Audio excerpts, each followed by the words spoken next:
नमस्कार मित्रांनो, लग्नानंतर होईलच प्रेम या मालिकेच्या भागामध्ये आपण पाहणार आहोत की नंदिनी प्रेग्नेंट नाही हे मला माहीत आहे. आता रम्या खूपच रागवते. मानिनीला म्हणते की नंदिनीने तुझ्याशी खोटं बोललीस आणि तू आईवर हात उचललास.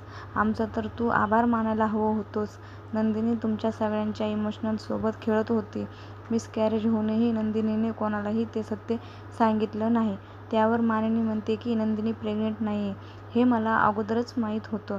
तर आता मानिनीचं हे बोलणं ऐकल्यानंतर सगळ्यांना खूपच मोठा धक्का बसतो. इकडे नंदिनी विचारात पडते, आईंना कसं समजलं की मी प्रेग्नेंट नाहीये? तर जेव्हा नंदिनीला आता अशी भीती वाटू लागते की मग आईंना हे सुद्धा माहीत असेल की आम्ही सरोगसी करतोय. त्याचमुळे रम्या आणि वसुंधरा आता प्रेग्नन्सीनंतर सरोगसीचं सत्य ही कुटुंबाला सांगतात. हे पाहणे अतिशय रंजक ठरणार आहे. लग्नानंतर होईलच प्रेम या मालिकेचे सर्व अपडेट पाहण्यासाठी आमचे चॅनल लाईक करा, शेअर करा आणि सबस्क्राईब करायला विसरू नका. धन्यवाद.